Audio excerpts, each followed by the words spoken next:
എൻ്റെ സ്വൈര ജീവിതത്തിന് അച്ഛനൊരു തടസ്സമാണ്. തിരുവനന്തപുരം വെള്ളറടയിൽ സ്വന്തം പിതാവിനെ കൊലപ്പെടുത്തിയ പ്രജിൻ എന്ന യുവാവ് പോലീസിനോട് പറഞ്ഞ ന്യായീകരണമാണിത്. ചെറുപ്പം മുതൽ എല്ലാ ഇഷ്ടങ്ങളും സാധിച്ചു കൊടുത്ത അച്ഛനെയാണ് മകൻ നെഞ്ചിനും കഴുത്തിനും വെട്ടി കൊലപ്പെടുത്തിയത്. കിളിയൂർ സ്വദേശി ജോസിനെ കൊലപ്പെടുത്തിയ കേസിൽ മകൻ പ്രജിനെ പോലീസ് അറസ്റ്റ് ചെയ്തു. അമ്മയുടെ കൺമുന്നിലിട്ടാണ് പ്രജിൻ അച്ഛനെ വകവരുത്തിയത്. ചൈനയിൽ MBBS വിദ്യാർത്ഥിയായിരുന്ന പ്രജിൻ കോവിഡ് കാലമായതോടെ പഠനം മുടങ്ങി നാട്ടിലേക്ക് പോന്നു.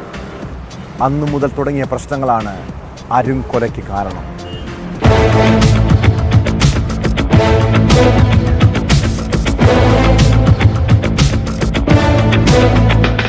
കഴിഞ്ഞ രാത്രിയാണ് നാടിനെ നടുക്കിയ സംഭവം. കിളിയൂർ സ്വദേശിയായ 70-കാരൻ ജോസാണ് മകന്റെ വെട്ടേറ്റു മരിച്ചത്. ചൈനയിലെ വുഹാനിൽ MBBS വിദ്യാർത്ഥിയായിരുന്നു പ്രജിൻ ജോസ്. കോവിഡ് കാലമായതോടെ പഠനം മുടങ്ങി തിരികെ നാട്ടിലേക്ക് വരേണ്ടി വന്നു. പഠനത്തിനായി ലക്ഷങ്ങൾ ചെലവിട്ടെങ്കിലും എങ്ങുമെത്താതെ പോയതിൽ തർക്കവും അഭിപ്രായ വ്യത്യാസവും വീട്ടിൽ പതിവായിരുന്നു. നിരന്തരമുണ്ടാകുന്ന തർക്കമാണ് കൊലപാതകത്തിലേക്ക് നയിച്ചതെന്നാണ് നിഗമനം. ചൈനയിൽ അഡ്മിഷൻ വാങ്ങി നൽകിയ ഏജൻസിക്കെതിരെ സർട്ടിഫിക്കറ്റ് അടക്കം തിരികെ നൽകാത്തതിൽ കേസും നിലവിലുണ്ട്.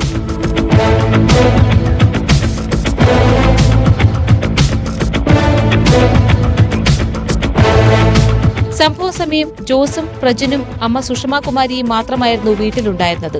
സുഷമയുടെ നിലവിളി കേട്ടാണ് നാട്ടുകാർ പോലീസിനെ അറിയിച്ചത്.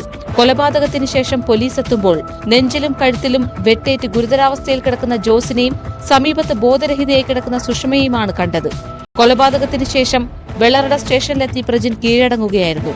സ്വതന്ത്രമായി ജീവിക്കാൻ വീട്ടുകാർ അനുവദിക്കാത്തതാണ് കൊലപാതകത്തിന് കാരണമെന്നാണ് മകന്റെ മൊഴി.